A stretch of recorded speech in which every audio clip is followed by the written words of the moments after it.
Alors peut-être que tu te dis que pour venir, tu as payé un prix, mais je peux t'assurer que pour certains chrétiens dans le monde, se réunir comme ce matin, et même bien moins que ce matin, le prix est bien plus important, n'est-ce pas?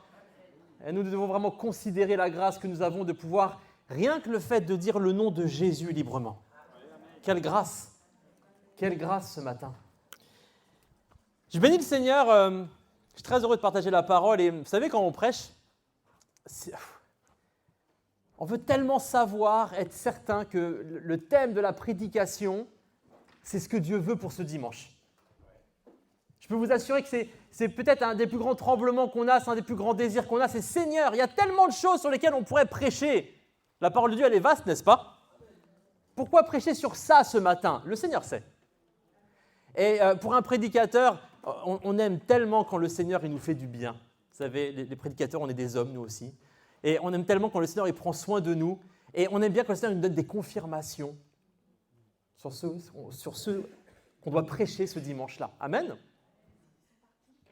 Et je bénis Dieu, parce qu'il y a quelques instants, pendant le temps de Sainte Seine, j'écoutais, on était en train de prier, et il y a un frère, c'est le frère Elio, qui s'est mis à prier. Et là, il a prononcé, est-ce que vous vous souvenez, je ne sais pas sur comment il a prié, si vous vous souvenez, il n'a pas arrêté de dire, il faut renoncer.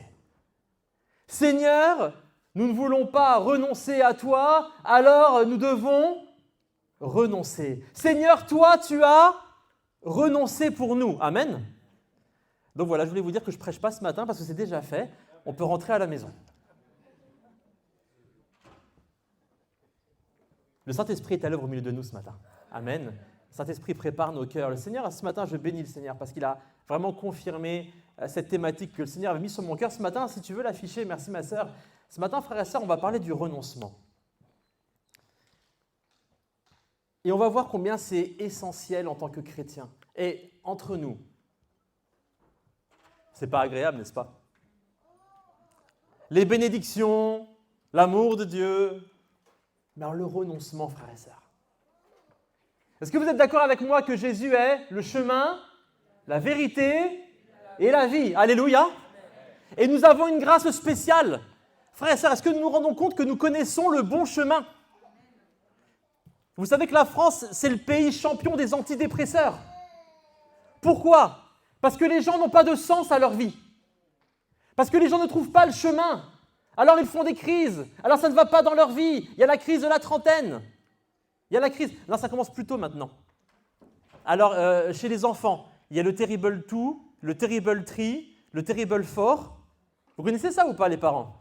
Quand ton enfant de 2 ans, il te fait une crise, c'est le Terrible. Il a quel âge? Il a 2 ans, c'est le Terrible 2.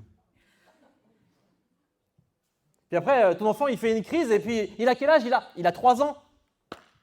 Terrible 3. Après, il arrive à 4 ans, et maintenant, ça ne te suffit plus. Maintenant, tu arrives à 30 ans, tu fais une crise. Ah, je ne sais pas le dire en anglais. C'est le Terrible 30. Vous traduisez. Et puis, tu arrives à 40 ans, et il y a la crise de la quarantaine. C'est le Terrible. Oh, on a des anglophones parmi nous. Les gens sont dans une crise permanente. Frères et sœurs, le chemin du chrétien n'est pas facile, mais il ne connaît pas la crise. Alléluia. Parce que Jésus est avec lui sur le chemin. Parce que nous savons que nous sommes sur le bon chemin. Il est le chemin, et sur ce chemin, nous avons trouvé la vérité et la vie. Alléluia. Et nous savons une chose, c'est que nous venons au Père par lui. Est-ce que tu sais là où tu vas ce matin? Si tu es en Jésus, oui, tu vas au Père. Il est le chemin. Alléluia. Est-ce que tu considères la grâce que tu as d'avoir trouvé le bon chemin? Ce monde ne le connaît pas. Chaque matin, quand tu te lèves, tu peux te dire, Jésus, tu es avec moi, je suis sur le bon chemin. La journée ne sera peut-être pas évidente. Il y aura des difficultés. Jésus a dit, vous aurez des tribulations dans le monde. Oui, le chemin est difficile, mais nous sommes sur le bon chemin. Mes frères et sœurs, on va parler du chemin. Ce n'est pas le tout d'avoir trouvé le chemin.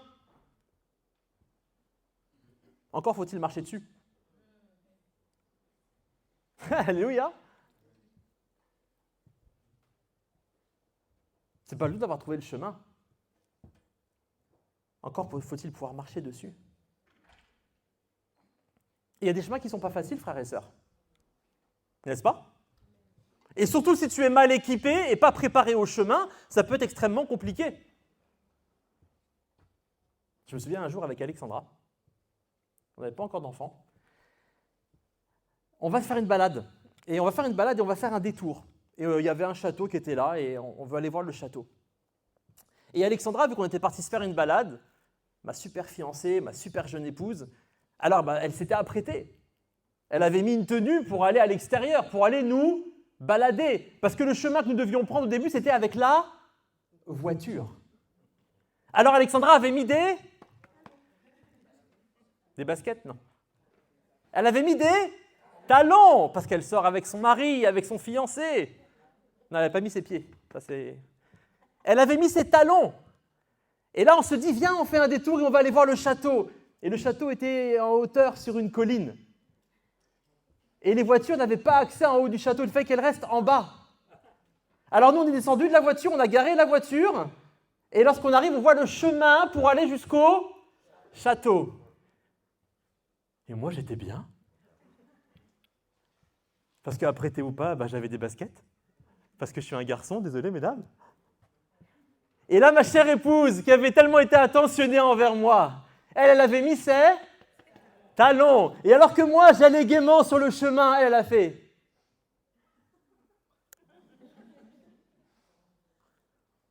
Elle n'était pas préparée au chemin. Elle avait trouvé le chemin, mais elle n'était pas préparée au chemin. Frère et sœur, tu peux avoir trouvé le bon chemin, mais es-tu prêt à marcher sur ce chemin avec Jésus? Trouver le chemin, c'est bien, mais il faut pouvoir y marcher. Et on ne marche pas sur un chemin de montagne ou dans la brousse, comme on marche sur les Champs-Élysées. C'est pas pareil. Champs-Élysées, c'est compliqué, j'entends. Tu sens ceux qui sont sur Paris, là. C'est compliqué aussi, n'est-ce pas? Il faut se préparer aussi pour les Champs-Élysées, on est d'accord, mon frère, hein? Frère et sœur, il faut connaître la nature du chemin pour pouvoir y marcher. Est-ce que tu connais la nature du chemin que le Seigneur t'a proposé? Il faut connaître la nature du chemin, et beaucoup de chrétiens ont des problèmes dans leur marche avec Dieu parce qu'ils n'ont pas accepté réellement ce qu'était le chemin du Seigneur. Ils veulent bien du chemin parce qu'ils veulent de Jésus, ils veulent de la vérité, ils veulent de la vie, ils veulent venir au Père. Alléluia! Mais il y a un chemin à arpenter pour ça. Et la promesse est merveilleuse et elle est réelle. Celui qui marche sur ce chemin est sauvé et Jésus est avec lui tous les jours jusqu'à la fin du monde. Mais ce n'est pas pour autant que le chemin, il est facile. Vous savez où je veux en venir ce matin? Matthieu 7, tu connais le passage, verset 13-14. Jésus va dire, entrez par la porte étroite, car large est la porte et spacieux le chemin qui mène à la perdition. Et il y en a beaucoup qui entrent par là. Mais étroite est la porte et resserrez le chemin qui mène à la vie. Et là, il y en a peu qui le trouvent. Je vais m'arrêter un instant, frères et sœurs. Ces quelques derniers mots doivent marquer ton cœur et que tu te rendes compte quelle grâce tu as ce matin. Parce que ce chemin qui mène à la vie, il y en a peu qui le trouvent. Est-ce que toi, tu l'as trouvé ce matin? Quelqu'un veut lever la main avec moi ce matin? Est-ce que tu l'as trouvé? Est-ce que tu l'as trouvé ce chemin? Tu fais partie des peu qui le trouvent. Le Seigneur est venu te chercher. Tu as fait partie de ceux qui l'ont trouvé. Le peu qui le trouve. Vous êtes le peu, frères et sœurs, ce matin. Quelle grâce! Quelle grâce! Vous savez, on est toujours lorsque quelqu'un gagne au loto, gagne à l'euro-million, il y a une chance sur des millions d'avoir la combinaison. Et là, on se dit, le numéro, il y en a peu qui le... Et là, on est presque admiratif. Ah, il a gagné les millions! Pourquoi? Parce qu'il y avait peu de chances de trouver le numéro. Frères et sœurs, nous avons gagné Jésus-Christ. Et il y en a peu qui le trouvent, qui ont la chance de venir à Jésus-Christ. Nous devons être beaucoup plus admiratifs, beaucoup plus heureux, reconnaissants d'avoir trouvé Jésus-Christ. C'est le plus grand des trésors. C'est le plus grand des cadeaux. Et frères et sœurs, il y a une différence immense entre les chrétiens qui ont compris et accepté cet enseignement de Jésus. Ils ont compris et accepté que le chemin, il était resserré, que le chemin était étroit. À partir du moment où tu le sais, à partir du moment où tu es conscient du chemin sur lequel tu vas, tu te prépares. Amen. Tu ne mets pas des talons, pour aller au château. Tu ne mets pas des talons pour aller à la montagne. Amen. Tu te prépares. Il y a une différence immense, frères et sœurs. Ces chrétiens qui ont compris et accepté cet enseignement de Jésus, et il y a les autres, ceux qui n'ont pas accepté, ceux qui ne veulent pas entendre que le chemin il est étroit. Le chrétien qui a accepté, frères et sœurs, il se décourage moins. Il se décourage moins, pourquoi ? Parce qu'il sait que le chemin est difficile. Il l'accepte. Aussi, ce chrétien, il marche mieux parce qu'il a préparé son équipement. Amen. Et frères et sœurs aussi, parce qu'ils savent que le chemin est difficile, ces chrétiens vont se fortifier en Jésus-Christ. Parce qu'ils savent qu'il y a une chose dont ils ont besoin, c'est de la force du Seigneur pour l'arpenter, ce chemin. Tu ne te permets pas de ne pas prendre du temps avec Dieu. Tu ne te permets pas d'être léger spirituellement, d'être dans le compromis, quand tu sais que le chemin qui t'attend, c'est un chemin difficile. Amen. Frères et sœurs, il y a des personnes qui sont surpris que le chemin est difficile. Il y a des personnes qui sont surpris, des chrétiens qui sont surpris que le chemin est difficile. Ils ne se fortifient pas dans le Seigneur, ils ne s'équipent pas du bon équipement et ils prennent le chemin un peu la fleur au fusil, comme on dit. Et je vous avoue que c'est un grand sujet de mes entretiens pastoraux.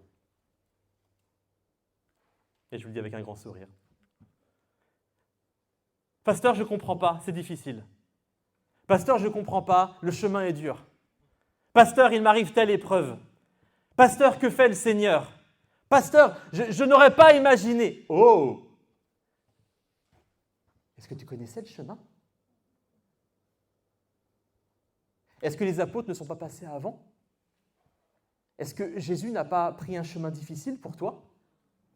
Est-ce que les apôtres n'ont pas payé un grand prix pour que la parole arrive jusqu'à nous, que l'évangélisation se fasse ? Est-ce que dans le monde, en cet instant, nous n'avons pas le témoignage, à nous qui avons en plus les réseaux sociaux, etc., de voir le prix que payent certains chrétiens pour leur foi ? Mais mon frère, ma sœur, à partir du moment où tu es dans cette situation-là, ce n'est pas au pasteur qu'il faut que tu viennes parler, c'est à Jésus. C'est quelque chose que tu n'as pas compris par rapport au chemin. Et le pasteur, il peut te donner des mots humains et te rappeler ce que dit la parole de Dieu, mais tout est marqué. Le Seigneur avait averti. Il avait dit, si vous voulez venir, sachez que le chemin, il est étroit. Le chemin, il est resserré. Et quand vous prenez l'étymologie du mot resserré, vous le retrouvez beaucoup dans le Nouveau Testament. C'est le même mot que le mot oppressé. C'est le même mot que la persécution et l'oppression. Alors là, tu pourrais te dire, oh, c'est quoi ce chemin ? C'est le chemin, la vérité et la vie. C'est celui qui mène au Père. C'est un chemin qui est difficile, mais Jésus est avec nous. Jésus est avec nous. Et c'est un chemin de victoire. C'est un chemin de grâce. C'est un chemin où on voit le Seigneur. Frères et sœurs, le chemin en Christ, ce n'est pas un chemin aisé et confortable. Alléluia.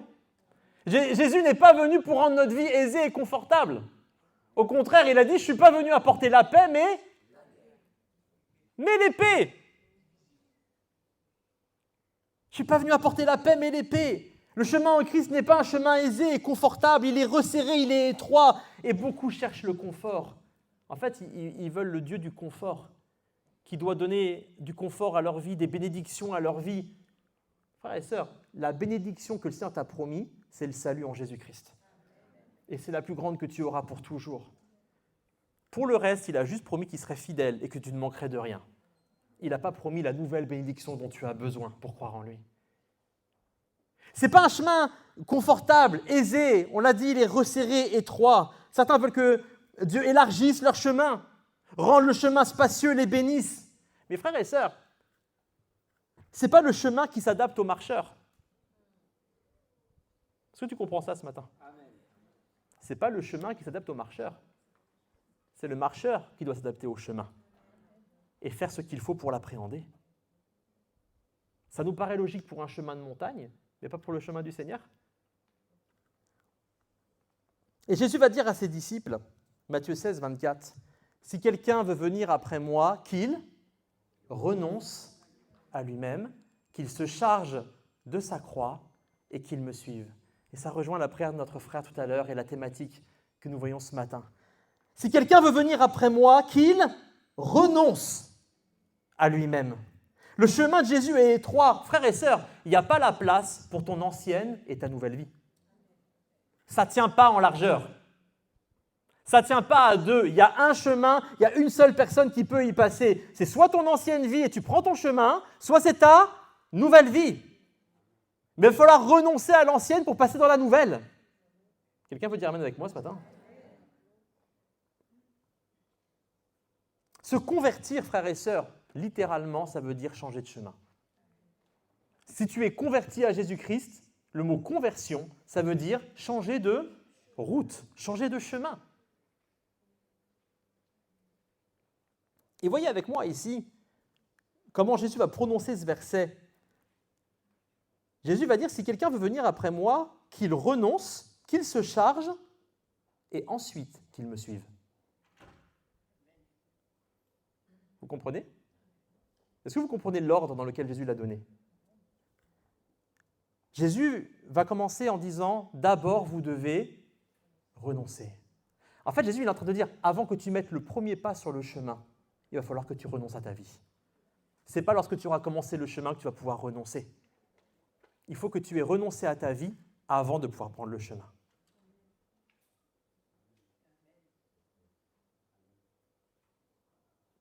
Renoncer, le mot renoncer. Dès que ta chair entend le mot, elle se met à faire le tri dans la tête. C'est pas vrai? Si là je te disais ce matin, il faut que tu renonces à quelque chose. Automatiquement, il y a deux colonnes qui se mettent dans ta tête. Oui, ce que je veux bien renoncer et non, ce que je ne veux pas renoncer. Est-ce que vous avez déjà fait le tri d'un bac à jouets avec votre enfant? C'est très intéressant comme expérience. L'enfant ne joue avec aucun jouet du bac. Ce pourquoi tu veux faire le tri dans le bac. Soit tu fais le tri par toi-même et tu es content, tu as fait le rangement du bac, soit tu demandes à ton fils ou à ta fille, qu'est-ce que tu veux garder? Donc forcément, à quoi tu veux renoncer? Là, les parents ricanent. C'est qu'au final, on est bien d'accord, il ne joue avec aucun jouet. Ces jouets ne lui servent à rien. Mais à la fin, si tu as réussi à lui faire renoncer à un jouet, tu es champion du monde. Il faut que tu écrives un livre pour aider les parents. Pourquoi? Parce que l'enfant, dès qu'il va voir le jouet, il va dire « En fait, non, je ne joue pas, mais je ne veux pas y renoncer. » L'enfant n'aime pas renoncer à son jouet.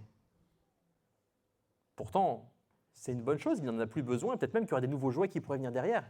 Mais il ne veut pas renoncer. Par contre, là, c'est intéressant, oui. Dis à ton enfant, si tu renonces, tu en auras un nouveau. Il te prend la boîte, il prend les jouets de la sœur en même temps, au cas où, et il les jette. Pourquoi? Parce que tout d'un coup, il y voit de l'intérêt. On est tellement des enfants, frères et sœurs. Est-ce que tu vois l'intérêt de renoncer en Jésus-Christ? Ça vaut le coup de renoncer pour Jésus-Christ. Il est le chemin, la vérité et la vie. Et la vie. Jésus ne nous demande pas de renoncer seulement à ce que l'on veut bien, il demande de renoncer à nous-mêmes. En fait, je résume, Jésus demande de renoncer à tout. Est-ce que tu as renoncé à tout pour Jésus? Oh, il y a un calme ce matin. Vous auriez dû venir dimanche dernier, c'était mieux. Hein. C'est pas moi qui prêchais. Ah, c'est la souffrance la semaine dernière, remarque. Mettez la clim plus bas. Les gens s'endorment. Est-ce que tu as renoncé à tout? Est-ce que tu as renoncé à toi-même? C'est-à-dire renoncer à ce qui fait ton quotidien, tes mauvaises habitudes, ton caractère. Est-ce que tu as renoncé à ton caractère? Est-ce que tu as renoncé à ta situation? Est-ce que tu as renoncé même à tes choix et à tes ambitions? Vous savez, le Seigneur, il en a surpris plus d'un. Hein. Quand tu viens au Seigneur, tu pensais qu'il y avait un chemin tracé. J'allais faire telle carrière, j'allais faire telle chose. Et le Seigneur, il vient et il dit, toi, suis-moi. Je peux vous assurer que 100% des personnes qui ont suivi Jésus n'ont pas regretté ensuite. Alléluia. Il n'y a pas à regretter à suivre Jésus-Christ. Et peut-être que dans ta vie, tu n'avances pas avec Dieu. Et tu te demandes pourquoi. Et le Seigneur te dit ce matin, mais est-ce que tu as renoncé à ce qui t'empêche d'avancer? Je te rappelle que le chemin, il est étroit. Et si tu veux y aller avec tous tes bagages, ça ne va pas passer. Il arrive un moment, ça va frotter. Et toi, dans ta vie, tu es là avec tous tes bagages. Forcément, ça frotte à côté, tu peines à avancer. Le Seigneur, il dit juste, lâche. Il te dit, renonce. Et là, d'un coup, lorsque tu lâches le tout, même si le chemin, il est étroit, ça passe. Ça passe. Et vous savez, frères et sœurs, c'est ça le chemin de la sanctification. Se sanctifier, ce n'est pas seulement renoncer au péché. Se sanctifier, c'est devenir saint comme il est saint. Alléluia. Lorsque tu progresses avec le Seigneur, tu deviens plus saint. Tu lui ressembles de gloire en gloire, de victoire en victoire. Amen. Et le Seigneur, il veut te faire progresser. Mais plus tu vas avancer dans ta vie, plus le chemin il va être étroit. Parce qu'il faut que toi, tu diminues afin que lui, il croisse. Tu dois diminuer, frères et sœurs. Alors le Seigneur, il te dit, renonce, renonce, renonce, renonce. C'est une réalité. Et c'est une grande bénédiction d'avoir un Dieu qui va nous dire renonce, frères et sœurs. C'est parce qu'il a autre chose à nous donner. Il y a mieux pour nous, alléluia. Il y a mieux pour toi. Le renoncement, frères et sœurs, c'est une puissance. On voit ça comme un regret. On voit ça des fois comme quelque chose de pénible. Mais le renoncement, c'est une puissance. Amen. Le renoncement, c'est une puissance qui nous fait laisser ce qui nous empêche d'avancer, ce qui nous empêche d'entrer dans des nouvelles choses. En fait, renoncer, c'est véritablement accepter notre nouvelle identité en Christ. Il faut que tu renonces à toi pour entrer dans l'identité en Christ. Ça ne peut pas cohabiter. Ça ne tient pas sur le chemin. Renoncer, c'est remettre à Dieu notre personne entière pour qu'il ait accès à tout et donc qu'il puisse vraiment diriger notre vie. Est-ce que Dieu a accès à tout dans ta vie pour qu'il puisse la diriger? Et si Dieu dirige tes pas, oui, le chemin est étroit, mais il ne sera pas un problème. Oui, le chemin est difficile, mais si c'est Dieu qui guide ta barque, ça va bien se passer. Amen. Si Dieu te guide sur le chemin, ça va bien se passer. Mais pour ça, il faut que tu lui aies remis tout ce que tu es, que tu aies renoncé à toi-même. Alors oui, parfois, renoncer, c'est dur. Et frères et sœurs, ce matin, le Seigneur te dit, aie confiance en moi. Ce matin, le Seigneur te dit, aie confiance en lui, aie confiance en Dieu. Oui, parfois, c'est dur, mais lui, il sait pourquoi. Parfois, tu ne sais pas pourquoi il faut renoncer. Lui, il sait pourquoi. Il est le bon berger. Il a donné sa vie pour ses brebis. Il est celui qui te conduit vers des verts pâturages, vers des eaux paisibles. On est d'accord avec ça? Frères et sœurs, il a dit qu'il nous conduisait vers les eaux paisibles. Il n'a pas dit que le chemin, ça allait être un chemin facile. Il a juste dit, au bout du chemin, je te promets, il y a les verts pâturages, il y a les eaux paisibles. Et il a promis aussi, sur le chemin, je serai avec toi. Je suis le bon berger. Je suis le bon berger. Dieu sait pourquoi il sait mieux que toi ce qui est bon et aussi ce qui est mauvais pour toi. Comme un enfant, tu sais mieux que ton enfant ce qui est bon et mauvais pour lui. Le Seigneur connaît, et il connaît son chemin aussi. Il connaît les pièges du chemin. Il connaît les souffrances. Je vous rappelle que Jésus a supporté les mêmes souffrances que nous. Et je dirais même certainement plus que nous ce matin. Amen. Jésus connaît. Alors renoncer, c'est difficile. Mais finalement, mal marcher avec Dieu, c'est encore plus difficile. Amen. J'aimerais te laisser vraiment cette pensée ce matin. Renoncer, c'est difficile. Mais mal marcher avec Dieu, c'est encore plus difficile. Si tu renonces dès le début, ta marche va être facilitée. Que si tous les jours tu marches mal avec Dieu, combien tu vas souffrir dans ta vie de chrétien. Déjà, le chemin est étroit, mais sans renoncement, chaque pas que tu vas faire va provoquer un combat. Chaque pas où tu vas vouloir avancer, il va y avoir une lutte en toi. C'est comme si ton pied gauche voulait aller à gauche et ton pied droit à droite. Alors déjà, dans un chemin de campagne, au milieu d'une vallée, je ne sais pas, un chemin tranquille, c'est déjà compliqué de marcher comme ça. Mais si en plus le chemin est étroit et que tes pieds ne veulent pas aller dans le même sens, ça va être difficile. Voire même ça va être dangereux. Parce que si sur le bord il y a un précipice, tu peux y plonger. Tu peux y plonger.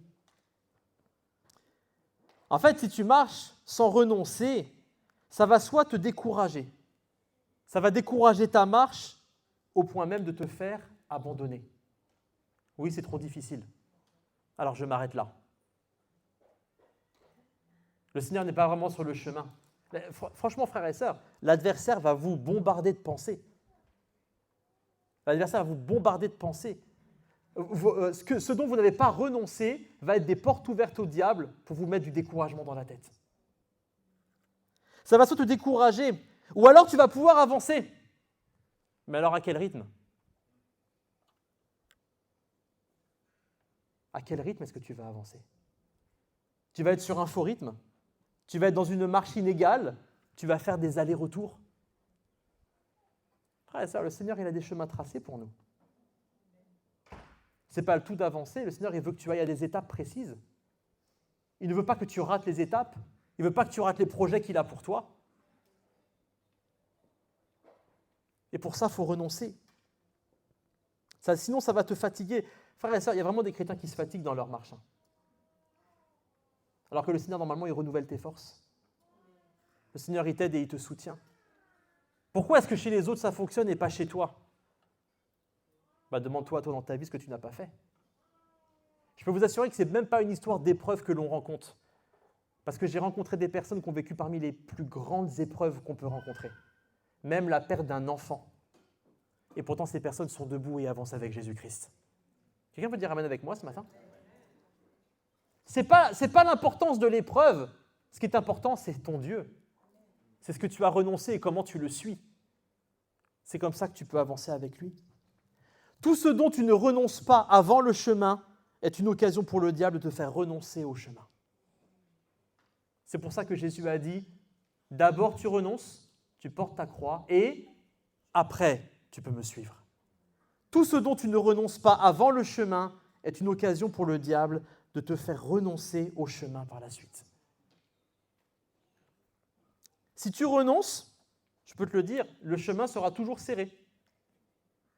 Mais il deviendra possible. Il deviendra possible. Alléluia. Il deviendra possible. Et c'est pour ça, frères et sœurs, que le renoncement, ça ne peut pas être un positionnement qui est vacillant. Il faut être ferme pour renoncer. Et il faut être ferme dans ses renoncements. Renoncer véritablement, c'est une attitude, frères et sœurs, un style de vie. C'est un abandon de qui on était avant. C'est un abandon de qui on était avant. Tu dois renoncer à toi-même. Il ne faut pas que tu le gardes dans un coin, dans un tiroir pour le ressortir au cas où. Il faut aller sur la croix avec Jésus-Christ. Ceux qui sont à Jésus-Christ ont crucifié leur vie avec lui. Vous vous souvenez que lorsque vous prenez votre baptême, c'est dans sa mort que vous plongez. Amen. Vous renoncez. Ce n'est pas un positionnement vacillant. Renoncer véritablement, c'est une attitude d'abandon. Et ça doit être quelque chose qui est définitif. Frères et sœurs, en fait, renoncer, c'est vouloir honorer Dieu en le choisissant. Amen. Quand tu renonces, tu honores Dieu. Tu le choisis réellement. Seigneur, j'ai le choix entre le monde et toi. Je te prends toi, Seigneur. Mais ce n'est pas quelque chose de déshonorant. Je te prends totalement. Je t'honore par ma décision. Une décision qui est ferme, définitive, totale. Et c'est pourquoi Jésus, il est clair dès le début. Il est totalement clair dès le début avec ceux qui veulent le suivre. On le voit dans Luc, chapitre 9.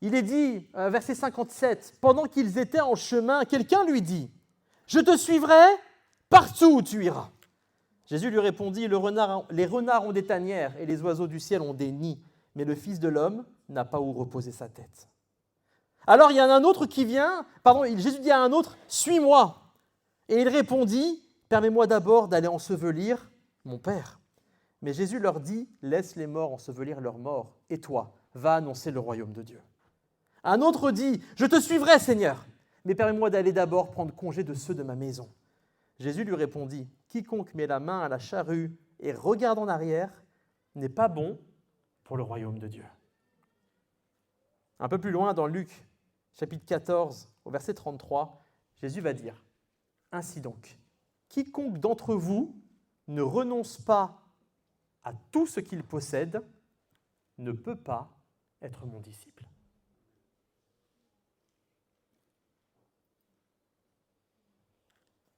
Le Seigneur, il a dit les termes du contrat. Hein.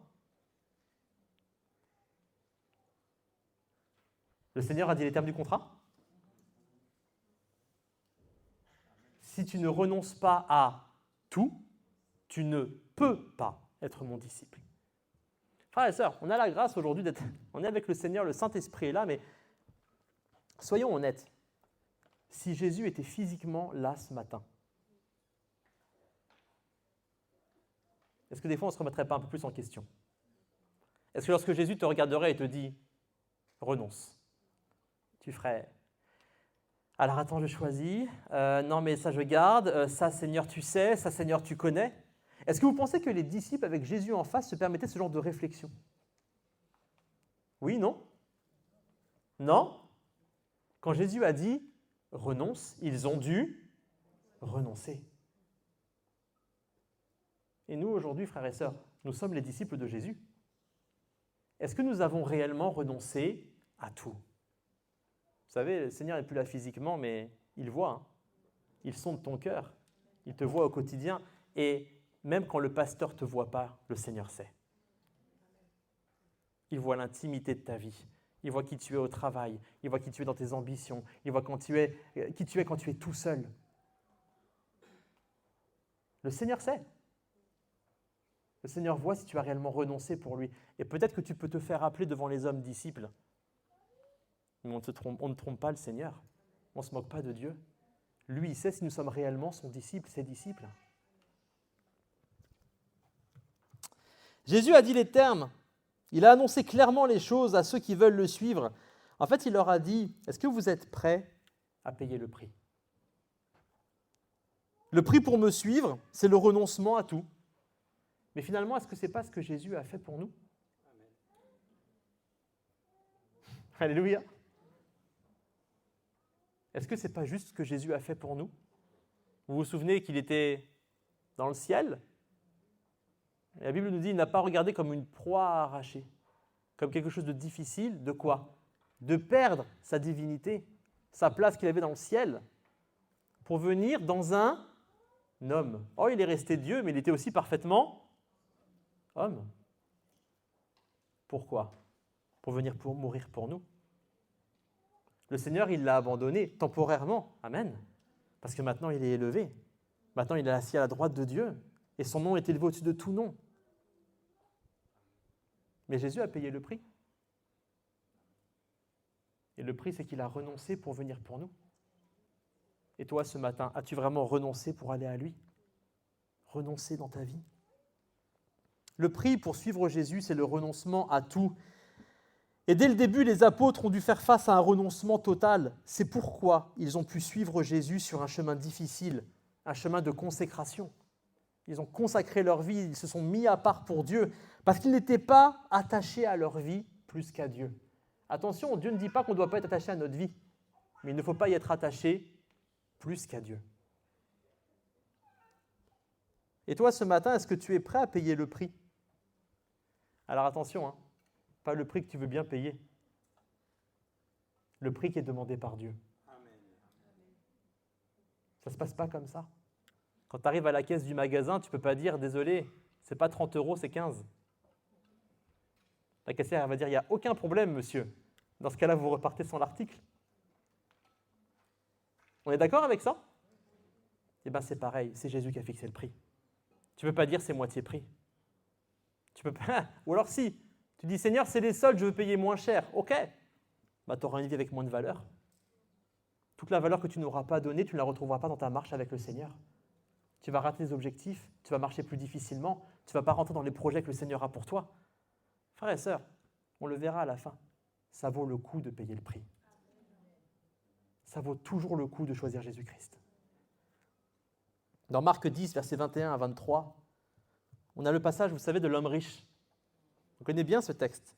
Je passe le début, mais Jésus, il est dit au verset 21, « Jésus l'ayant regardé l'aima ». Je trouve ces quelques mots merveilleux. Parce qu'on connaît l'histoire, mais Luc nous rappelle que Jésus a aimé cet homme. Il avait vraiment envie qu'il le suive. Cet homme aurait pu suivre Jésus. Amen. Jésus, l'ayant regardé, l'aima, puis il lui dit, « Il te manque une chose. Va, vends tout ce que tu as, donne-le aux pauvres, et tu auras un trésor dans le ciel. » Ça vaut le coup, n'est-ce pas? Il y a un trésor, il y a une promesse. Et là, vous vous souvenez du verset tout à l'heure? « Puis, viens et suis-moi. » Le « viens et suis-moi », il arrive après. D'abord, tu vas renoncer. Mais lui, ce jeune homme, s'assombrit. Il s'assombrit à ces paroles et s'en alla tout triste, car il avait de grands biens. Jésus, regardant autour de lui, dit à ses disciples qu'il est difficile à ceux qui ont des biens d'entrer dans le royaume de Dieu. Jésus lui a dit, comme il a dit à toutes les personnes, à tous ceux qui voulaient être ses disciples, il lui a dit « renonce ». Les autres ont renoncé, mais lui a été attristé par cette parole, parce que son problème n'était pas d'avoir des biens. Son problème n'était pas, frère et sœur, il n'y a pas de problème à avoir des biens. Et le Seigneur nous comble de bénédictions. Amen. Le problème n'était pas d'avoir des biens, mais d'y être tellement attaché qu'il ne voulait pas y renoncer pour Jésus. Et nous, ce matin, posons-nous la question. Nous disons suivre Jésus, mais avons-nous renoncé à tous nos biens pour le suivre? Alors, ça ne veut pas dire qu'il faut que tu ranges toi, que tu vendes ta maison. Ce n'est pas ce que le Seigneur veut dire. Par contre, si le Seigneur te le demande à un moment, est-ce que tu es prêt à le faire?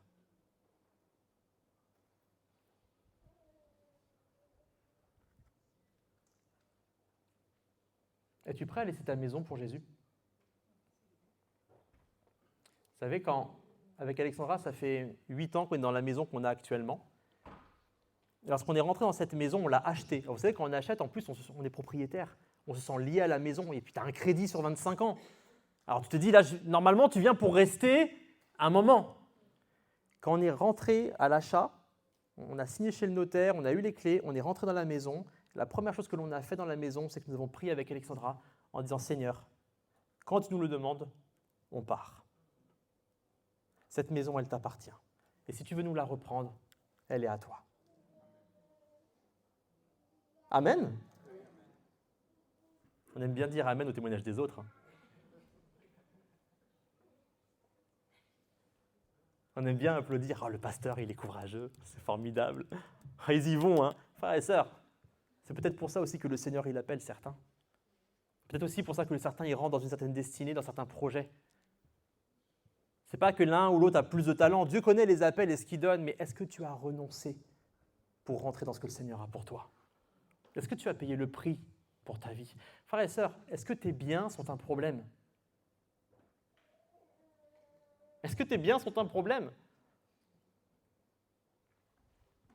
Posons-nous la question ce matin. Si Jésus te dit tout de suite, vends tout, donne-le aux pauvres et suis-moi à l'autre bout du monde. On part au Congo. On part en Afghanistan. On part en Corée du Nord. Ceux qui y sont partis, c'est exactement ce qui s'est passé. Le Seigneur leur a dit, tu laisses tout et tu y vas. C'est ça leur histoire, frères et sœurs. Pas plus que ça. Juste des gens qui ont répondu, oui Seigneur. Ils ont laissé, ils sont partis. Ils ont osé, ils ont suivi le Seigneur. Et c'est pourquoi, frères et sœurs, je ne veux pas parler d'argent ce matin forcément, mais j'aimerais que vous compreniez pourquoi déjà la dîme et les offrandes sont importants. Parce que si déjà vous n'arrivez pas à donner vos dîmes et vos offrandes au Seigneur, comment réagirez-vous le jour où il vous dira « donne-moi tout » ? Si déjà pour toi c'est difficile, dans l'Ancien Testament c'était les 10%. Le Nouveau Testament, il y a un sujet par rapport à ça. Parce que Jésus ne reprend pas les fameux 10%. Par contre, on sait que le Seigneur, il honore cette pauvre femme qui a donné de son nécessaire. Et la Bible encourage la libéralité. Frères et sœurs, je crois, je dois vous le dire, que si dans l'Ancien Testament il y avait 10% qui étaient donnés, c'est une base minimum. Combien tu donnes pour le royaume de Dieu? Et ça te regarde. Parce que même que ta main droite ne sache pas ce que donne la gauche, que ton pasteur ne sache pas, il n'y a pas de problème. Je te dis ça pour toi, parce qu'il faut que tu sois libéré de tes biens. Est-ce que tu sais que c'est le Seigneur qui t'a donné ton salaire? C'est lui qui a pourvu pour ta maison. C'est lui qui pourvoit pour ton confort. Est-ce que tu peux lui rendre les prémices? Est-ce que tu peux lui donner la dîme de tout? Amen. Si tu n'arrives pas à déjà donner ta dîme et tes offrandes, comment pourras-tu tout lui donner le jour où il te le demandera? Je vais même te dire, frères et sœurs, le Seigneur ne te le demandera pas. Parce qu'il connaîtra ta réponse. Ton cœur est trop attaché à tes biens. Souvenez-vous que le jeune homme riche est reparti attristé. Et il a raté l'occasion que le Seigneur voulait lui donner. J'arrive sur la fin. Le renoncement ne doit pas être qu'un acte d'obéissance. Il doit aussi être un acte d'amour. Si c'est que de l'obéissance, ça ne va pas bien se passer. Il faut que ça devienne chez toi un acte d'amour. Quand tu rencontres ta fiancée, ton fiancé, tu es prêt à renoncer à beaucoup de choses, n'est-ce pas? Alexandra m'aimait beaucoup quand on s'est rencontrés. Elle m'aime toujours. Mais elle n'aimait pas beaucoup mes fringues. J'étais très pratique, efficace. J'allais chez Kiabi tous les 5 ans. Je prenais la teinte qui allait bien, la coupe qui allait bien, en 3 exemplaires chacun. Alléluia, les courses sont faites. Toute ressemblance avec un homme ayant existé. Puis j'ai rencontré Alexandra, qui m'aimait beaucoup, et qui me trouvait déjà beau. Mais si on allait faire un tour au magasin, et je me souviens qu'on était dans notre école chrétienne, et quand la semaine suivante, ils m'ont vu revenir avec le nouveau style, ils ont fait « Petite coupe de cheveux, tenue un peu plus stylée, chaussures qui vont bien. » Pourquoi? Frère, ça ne m'a pas semblé compliqué. Parce que lorsque l'on aime même renoncer. Lorsque l'on aime, on aime même renoncer. Le renoncement ne doit pas être qu'un acte d'obéissance, il doit aussi être un acte d'amour. L'amour pour Dieu te fait même aimer renoncer pour lui, et même quand ça t'est difficile et que ça te coûte, tu le fais avec joie. Vous voyez ce que Paul va dire dans Philippiens 3, versets 7 et 8. « Mais ces choses qui étaient pour moi des gains, je les ai regardées comme une perte à cause de Christ. Et même, je regarde tout comme une perte à cause de l'excellence de la connaissance de Jésus-Christ mon Seigneur, pour lequel j'ai renoncé à tout, et je les regarde comme de la boue. » D'autres versions vont vous dire « je les regarde comme des déchets. » Pourquoi? Afin de gagner Christ. Quelqu'un veut dire amen avec moi ce matin? Les enfants arrivent, mais restez concentrés, frères et sœurs. Ce que je considérais comme un gain, ce qui avait de la valeur pour moi, ce qui était important. Je ne sais pas ce qui s'est passé, j'ai rencontré Jésus et maintenant je vois tout ça comme une perte. Et même, j'ai envie de les perdre. Pourquoi? Parce que je veux gagner Christ. Ça ne me dérange pas de renoncer. C'est même un avantage pour moi, c'est une joie pour moi. Maintenant, quand je regarde ce que j'aimais, je vois tout comme de la boue. Alors, ce n'est pas compliqué de renoncer à la boue, n'est-ce pas? Pourquoi? À cause de Jésus-Christ. À cause de Jésus-Christ. En fait, renoncer à tout pour Christ devient possible quand tout ce que l'on aime est en Christ. Renoncer à tout pour Christ devient possible quand tout ce que l'on aime est en Christ. Et c'est pour ça que Jésus va dire, Matthieu 6, 21, « Car là où est ton trésor, là aussi sera ton cœur. » Ce que Dieu désire, c'est que ton véritable trésor, ce soit lui. Et quand nous avons pris cette décision, alors nous sommes vraiment prêts à renoncer à tout. Je termine, frères et sœurs. J'aimerais terminer par une promesse, parce que parfois, c'est dur de renoncer. Parfois, on se dit, même là, ce matin, peut-être que tu repars en disant « Waouh, quand même, le pasteur, il nous a mis bien là. » Mais le Seigneur, il met des promesses. C'est jamais... Il y a toujours un gain avec le Seigneur. Il y a toujours un gain. Et dans Marc 10, verset 28, il y a une merveilleuse promesse. Parce que Pierre se met à dire à Jésus, « Voici que nous avons tout quitté et que nous t'avons suivi. » Et là, Jésus, il arrête. Il dit, « Oui, je sais. Je sais que tu as quitté ta famille. Je sais que tu as quitté ton travail. Tu as quitté tes ambitions, je le sais. Mais voici ma promesse. En vérité, je vous le dis. Il n'est personne. » Tu veux dire avec moi ? Personne. Il n'est personne qui ait quitté à cause de moi et de l'Évangile, maison, frères, sœurs, mère, père, enfant ou terre, et qui ne reçoive au centuple. Il n'est personne qui ait tout abandonné pour moi et qui ne recevra pas au centuple. Présentement, dans ce temps-ci, frères et sœurs, ce n'est pas que pour le ciel, ce n'est pas que pour le temps d'après. Il y a une promesse déjà pour toi ici. Tu vas recevoir le centuple de Dieu. Ce n'est pas l'évangile de la prospérité, c'est la promesse de Dieu. C'est peut-être pas ce que tu avais imaginé, mais pour toi, le goût que ça aura, c'est que ça vaudra 100 fois mieux que ce que tu as laissé. Et tu vas recevoir, la Bible le dit, tu vas recevoir maintenant au centuple, dans ce temps-ci, des maisons, des frères, des sœurs, des mères, des enfants et des terres, avec des persécutions. Oui, ok, il y aura des persécutions, mais dans le siècle à venir, la vie éternelle. Plusieurs des premiers seront les derniers, et les derniers seront les premiers. Alléluia. Jésus donne cette promesse à Pierre. Renoncer pour moi, ce n'est pas perdre des choses, c'est en gagner bien plus. Sur la terre, mais aussi pour la vie éternelle. Et je terminerai simplement par cette conclusion. Tu as tout à gagner à renoncer pour Jésus-Christ. Tu as tout à gagner à renoncer pour Jésus-Christ.